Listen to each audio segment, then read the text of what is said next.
वैद्युत धारा तथा अनुगमन वेग के बारे में हम पिछले लेक्चर में पढ़ चुके हैं। आज हम पढ़ेंगे वैद्युत धारा तथा अनुगमन वेग में संबंध। तो चलिए स्टार्ट करते हैं। मान लेते हैं एक चालक तार है, ये आपका चालक तार है।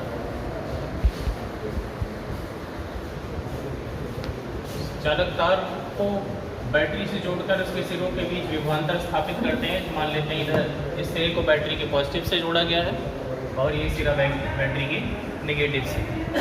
जब हम चालक को बैटरी के सिरों से जोड़कर उसके सिरों के बीच विभवांतर स्थापित करते हैं तो उसमें उपस्थित जो मुक्त इलेक्ट्रॉन होते हैं, मुक्त इलेक्ट्रॉन इस पर माइनस नेगेटिव चार्ज होता है। मुक्त इलेक्ट्रॉन वैद्युत क्षेत्र के विपरीत दिशा में, वैद्युत क्षेत्र किधर होगा प्लस से माइनस की ओर, वैद्युत क्षेत्र की दिशा ये, वैद्युत क्षेत्र प्लस पॉजिटिव से नेगेटिव की ओर होगा। वैद्युत क्षेत्र की विपरीत दिशा में मतलब इस दिशा में एक नियत सूक्ष्म वेग से गति करने लगते हैं। इसको हमने पीछे अनुगमन वेग बताया था। इसमें उपस्थित मुक्त इलेक्ट्रॉन वैद्युत क्षेत्र की विपरीत दिशा में एक नियत सूक्ष्म वेग से गति करते हैं, जिसको अनुगमन वेग वीडी कहते हैं।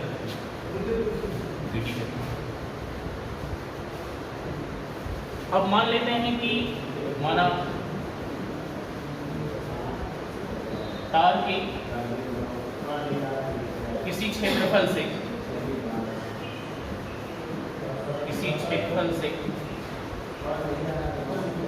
T सेकेंड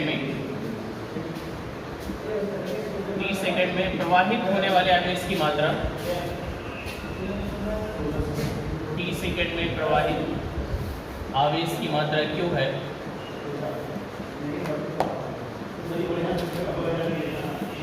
तब तार में प्रवाहित धारा I = Q/T है। ये हम पीछे पढ़ चुके हैं धारा के परिप्रश्न। अब मान लेते हैं तार के अनुप्रस्थ काट का क्षेत्रफल है। मान लेते हैं तार के अनुप्रस्थ काट का क्षेत्रफल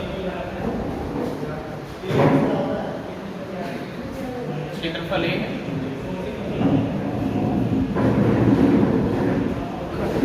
तथा तार के एकांक आयतन में मुक्त इलेक्ट्रॉनों की संख्या n, मुक्त इलेक्ट्रॉनों की संख्या n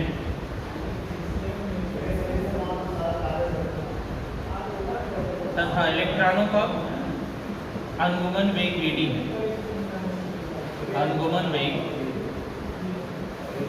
Vd तब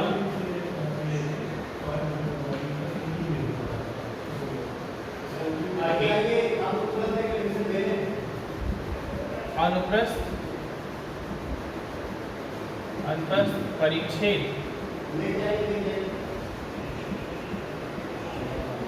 से होकर गुजरने वाले इलेक्ट्रॉनों की संख्या, गुजरने वाले इलेक्ट्रॉनों की संख्या यानी Vd होगी। इसलिए T सेकेंड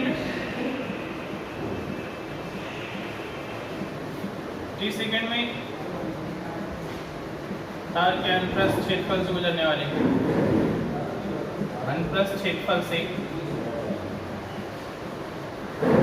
वाले इलेक्ट्रॉनों की संख्या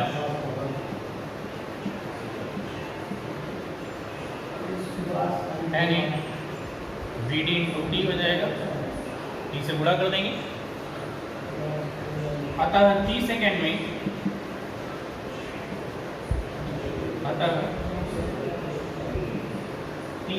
में तार के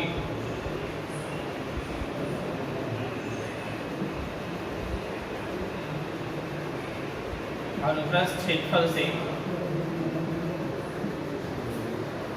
गुजरने वाला कुल आवेश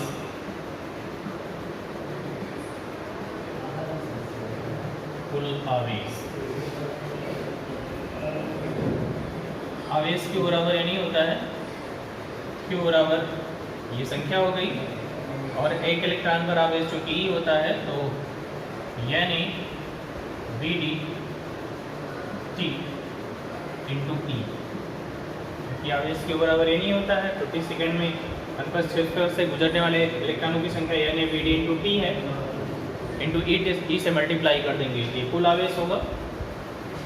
तो इसका मान जो है Q का मान समीकरण 1 में रख देंगे। Q का मान समीकरण 1 में रखने पर फर्स्ट में ये I इक्वल टू हो जाएगा Q के स्थान पे यानी VD T into E upon T, T से T कैंसिल हो जाएगा, I इक्वल टू आ जाएगा NEA VD, I equal to NEA VD।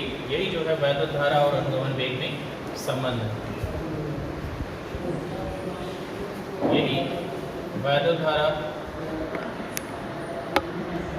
तथा अनुगमन वेग में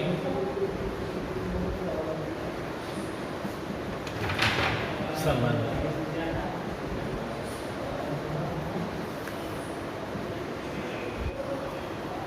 अब हम पढ़ेंगे धारा घनत्व और अनुगमन वेग में संबंध।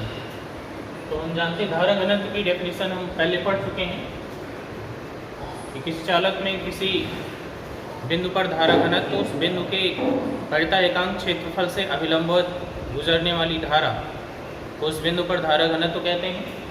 तो धारा घनत्व की परिभाषा हो जाएगी धारा घनत्व J equal to I upon T। इसको मान लेते हैं इक्वेशन नंबर ये 3 इसी क्रम में। और अभी हमने पढ़ा था कि वैद्युत धारा I इक्वल टू वैद्युत धारा I बराबर होता है NEA VD। इसका मान समीकरण 1 में है, समीकरण 3 में रख देंगे। समीकरण 3 में I का मान रखने पर समीकरण 3 में I का मान रख देंगे, तो J इक्वल टू हो जाएगा NEA VD अपॉन A।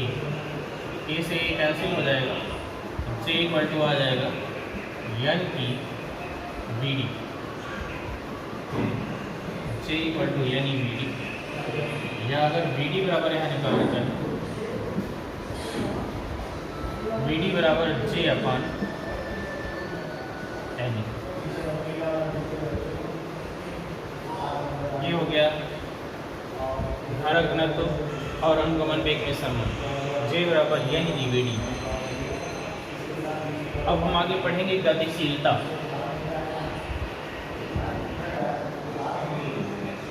गतिशीलता इसको मोबिलिटी कहते हैं।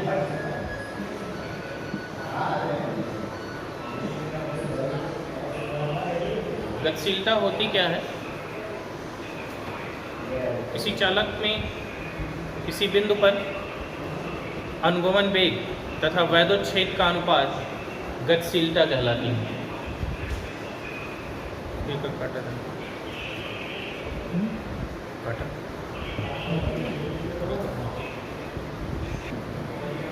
गतिशीलता गतिशीलता मोबिलिटी, इसकी परिभाषा देखते हैं। किसी आवेश वाहक की गतिशीलता उसके अनुगमन वेग VD और वैद्युत क्षेत्र की तीव्रता के अनुपात को उसकी गतिशीलता कहते हैं।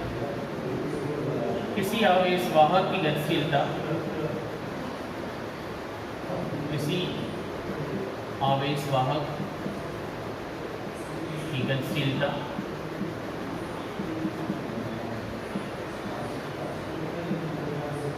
किसी आवेश वाहक किसी आवेश वाहक की गतिशीलता उसके अनुगमन वेग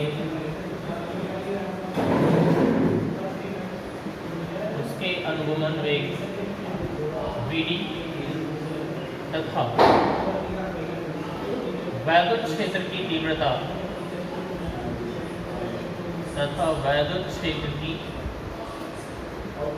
तीव्रता E के अनुपात के बराबर होती है।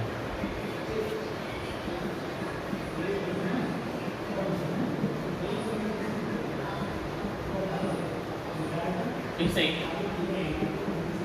ग्रीक अक्षर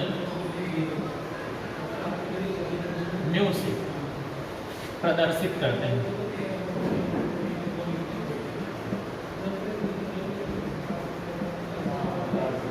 अर्थात म्यू बराबर हो जाएगा अनुगमन वेग vd अपान E। अभी हम पढ़ चुके हैं vd बराबर j अपान एनी, तो म्यू इक्वल टू कर सकते हैं j upon N e into capital E।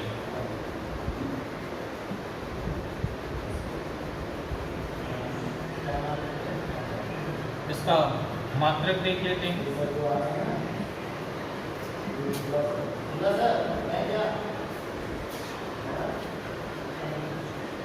इसका मात्रक हो जाएगा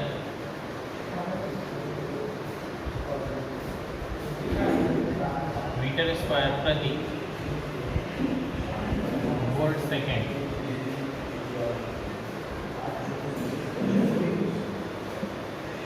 क्योंकि इसका मात्रक मीटर प्रति सेकेंड होगा, इसका वोल्ट प्रति मीटर होगा, तो ऊपर जाएगा, ये मीटर स्क्वायर हो जाएगा इंटू वोल्ट सेकेंड हो जाएगा। और इसका विमीय सूत्र की बात करें तो मीटर स्क्वायर का L2 हो जाएगा अपान वोल्ट, मतलब विभव का मात्रक होता है V बराबर W अपान Q। W का हो जाएगा mL2T - 2 बटा T into T।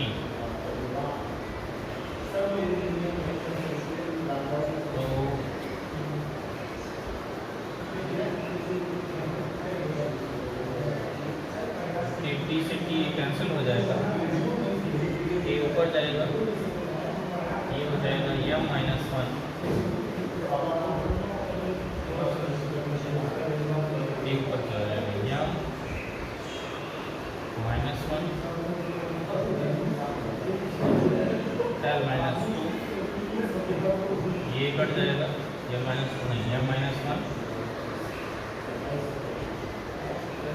T - 2 A minus ए हो जाएगा, ये ऊपर जाएगा m - 1 T2, ये ऊपर जाएगा m - 1 T2 और ए हो जाएगा। ये इसका विमीय सूत्र। अब हम वैद्युत प्रतिरोध के बारे में पढ़ेंगे। किसी चालक के सिरों के बीच आरोपित विभवांतर V तथा उसमें प्रवाहित धारा I का अनुपात चालक का वैद्युत प्रतिरोध कहलाता है। मतलब वैद्युत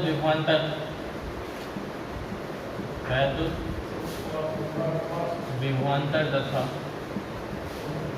प्रवाहित धारा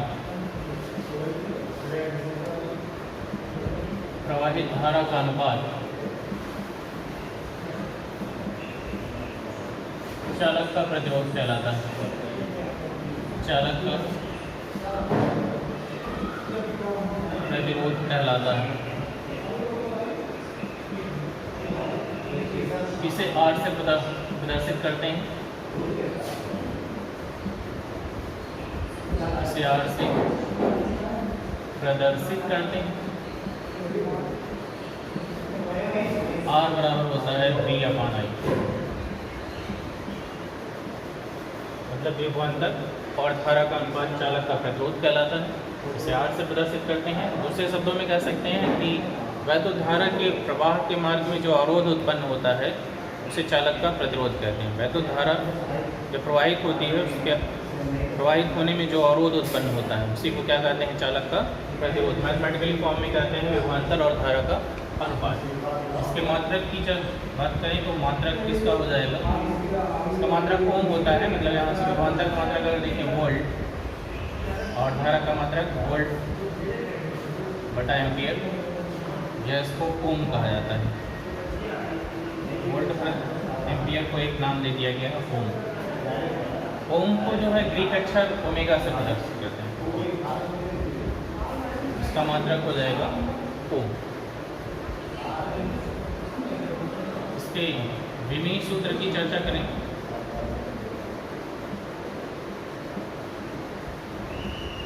R बराबर V अपॉन I है। वोल्ट प्रति एम्पियर को पहले हम सरल रूप में जोड़ेंगे। वोल्ट को लिख सकते हैं जूल प्रति कूलम, जूल प्रति कूलम बटा एम्पियर। या इसको और हम ब्रेक करें, जूल को लिख सकते हैं न्यूटन मीटर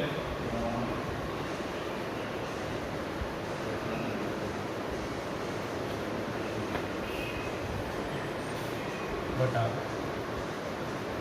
कूलम, तो बराबर IT मतलब 80 हो जाएगा एम्पियर सेकेंड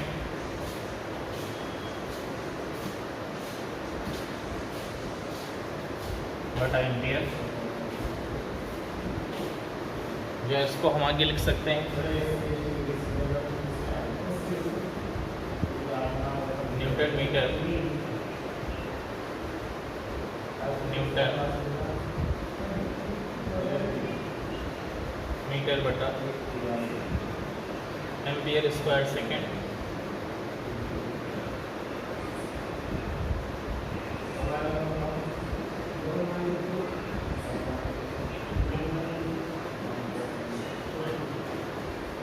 या ये न्यूटन को लिख सकते हैं kilogram,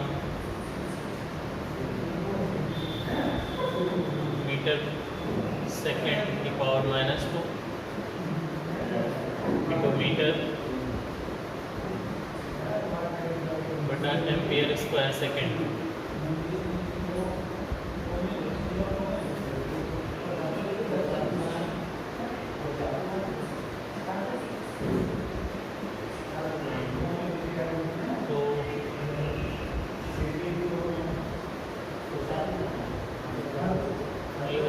kilogram metre metre metre square हो जाएगा सेकेंड की पावर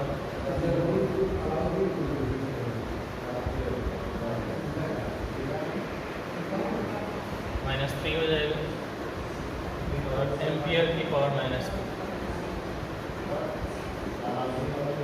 इसका विमीय सूत्र हो जाएगा यम L2 P -3 A -3। ये इसका विमीय सूत्र हो गया। वैद्युत चालकता, वैद्युत चालकता ये वैद्युत प्रतिरोध के व्युत्क्रम के बराबर होती है। मतलब वैद्युत प्रतिरोध के व्युत्क्रम को वैद्युत चालकता कहते हैं। वैद्युत प्रतिरोध के व्युत्क्रम को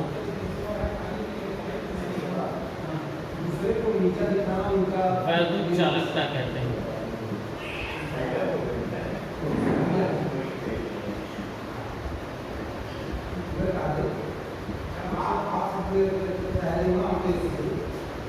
मतलब वैद्युत चालकता बराबर हो जाएगा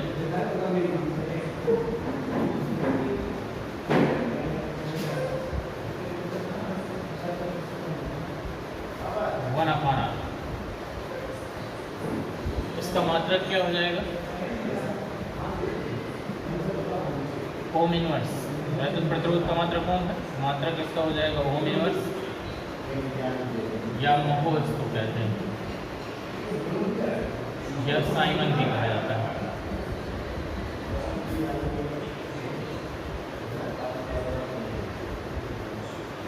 इसका इसका मात्रक हो जाएगा ओम इनवर्स या महो या साइन, और इसकी बीमा जो हो जाएगी विद्युत प्रतिरोध की जो बीमा आई थी उसका उल्टा कर देंगे, मतलब इसकी बीमा हो जाएगी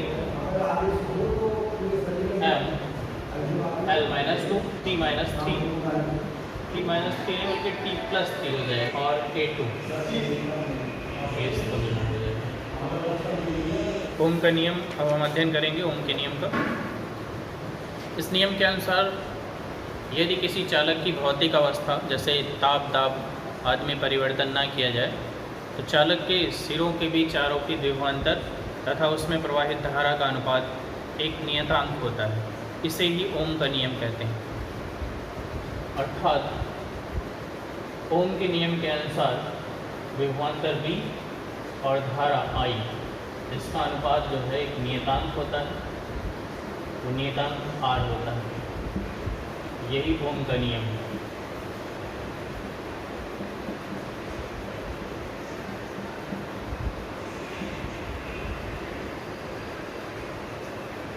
यदि हम विभवांतर V और धारा I के बीच ग्राफ खींचे, मान लेते हैं कि x अक्ष पर हम विभवांतर को और y अक्ष पर धारा को रिप्रेजेंट करें, इसके बीच जो ग्राफ खींचेंगे वो सरल रेखा आएगी, मतलब विभवांतर और धारा का अनुपात क्या होता है, नियत होता है, इसलिए ये ग्राफ सरल रेखा प्राप्त होती है।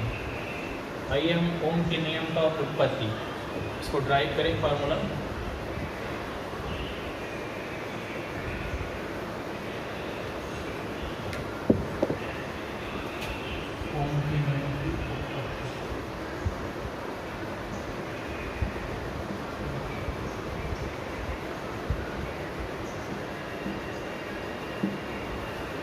हम जानते हैं कि we know that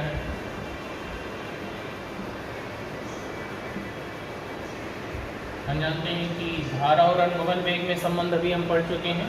वैद्युत धारा I equal to NE A into BD होता है, इसको मान लेते हैं हम इक्वेशन नंबर फर्स्ट। ये भी हम पीछे पढ़ चुके हैं कि वैद्युत धारा और अनुगमन वेग में संबंध I equal to NE A into BD।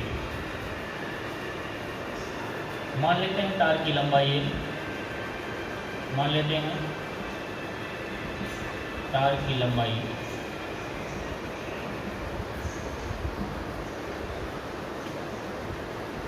L,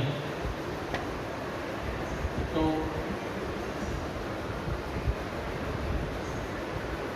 उसके सिरों के बीच विभवांतर भी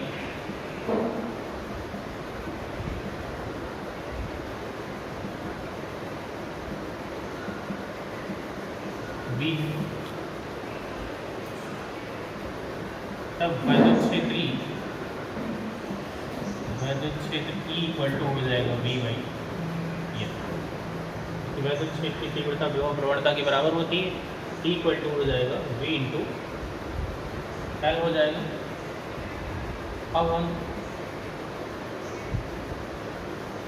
यदि इलेक्ट्रॉन का आवेश ही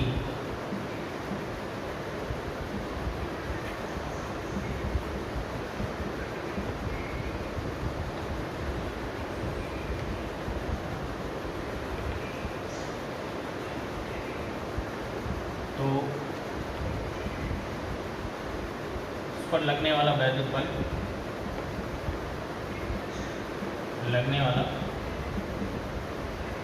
बल जो हो जाएगा F बराबर क्यू ई होता है, यहाँ पे E इंटू ई हो जाएगा, तो F इक्वल टू हो जाएगा E into E V by F. इस बल के कारण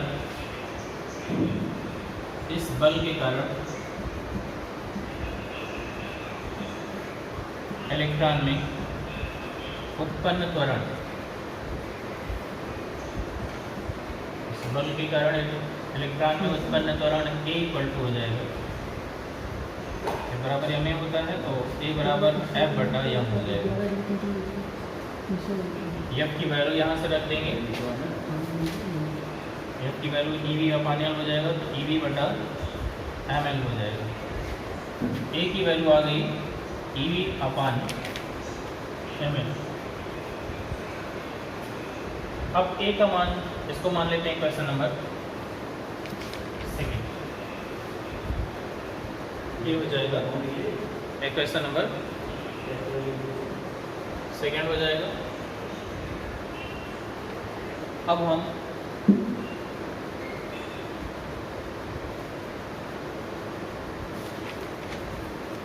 मान लेते हैं इलेक्ट्रॉन का अनुगमन वेग Vd। माना इलेक्ट्रॉन का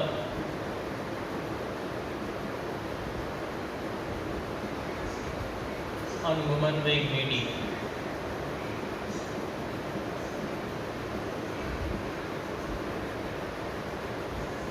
तथा क्रांतिकाल टाउ है।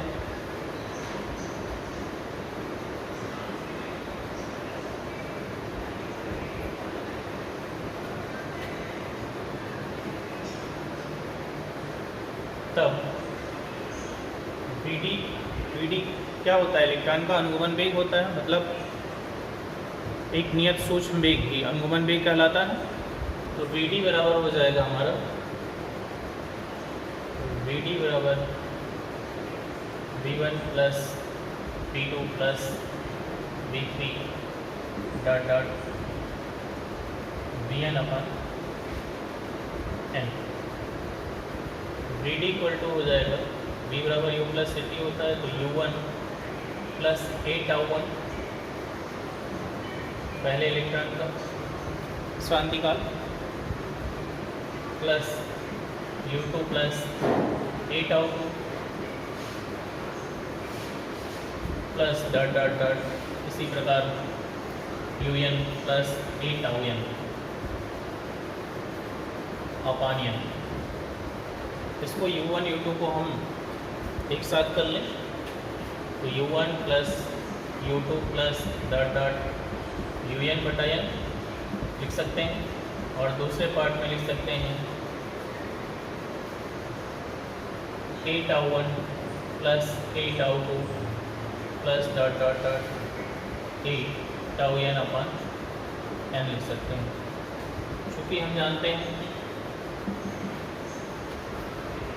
क्योंकि इलेक्ट्रॉन का औसत ऊष्मीय वेग शून्य होता है। इलेक्ट्रॉन का औसत ऊष्मीय वेग, इलेक्ट्रॉन का औसत ऊष्मीय वेग U1 plus U2 plus U3 plus dot dot UN बटा n इक्वल टू 0 होता है। अतः Vd बराबर हो जाएगा हमारा, इसका मान 0 हो जाएगा, बराबर हो जाएगा A tau one plus A tau two plus dot dot dot A tau n upon n। यह Vd बराबर हो जाएगा हमारा A टाउ, जहाँ टाउ क्रांतिकाल, जहाँ टाउ क्या है क्रांतिकाल।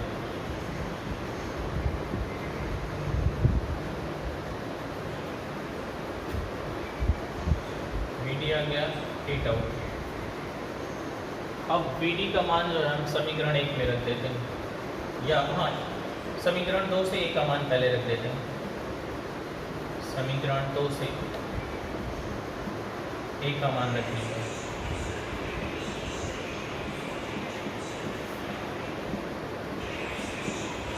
Vd इक्वल टू आ जाएगा हमारा A की वैल्यू हो जाएगी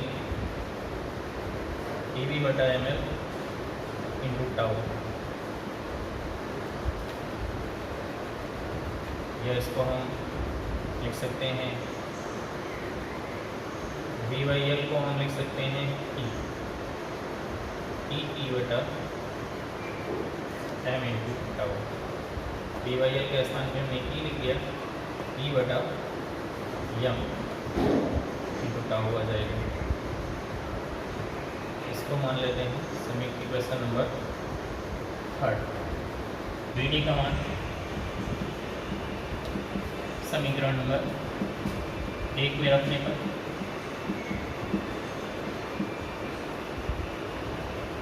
समीकरण में लिखा I बराबर N E A into V D था, वी डी के स्थान पे वी डी की वैल्यू रख देंगे, ई वी बटा M L into tau.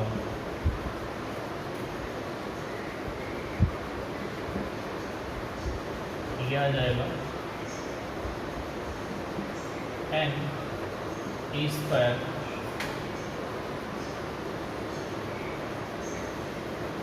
N E square tau बटा एम इंटू ए बटा एल। एन ई स्क्वायर एक साथ लिख दिए, टाउ लिख दिए, फिर एम इंटू ए बटा एल।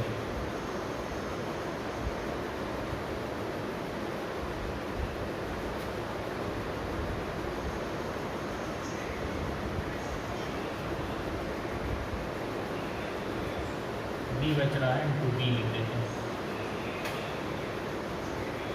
बी भी बच रहा है यहाँ पर, बी लिख दे, या यहाँ से हम बी बटा आई निकाल लेते हैं, बी बटा आई बराबर हो जाएगा, बी बटा आई बराबर हो जाएगा यम बटा N E square tau M L बटा यू।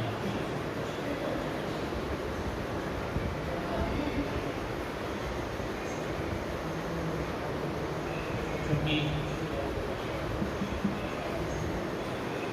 एम एल बटा N E square tau A equal to नियतांक होता है,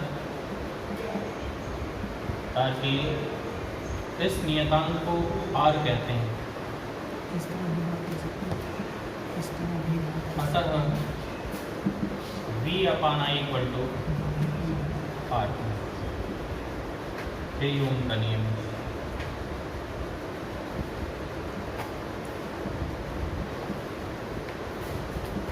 ये सारे कांस्टेंट है, M L upon N E square tau, और ये कांस्टेंट है, इस नियतांक को आर से डिनोट करते हैं, यह v upon I equal to R हो जाएगा, यही ओम का नियम है।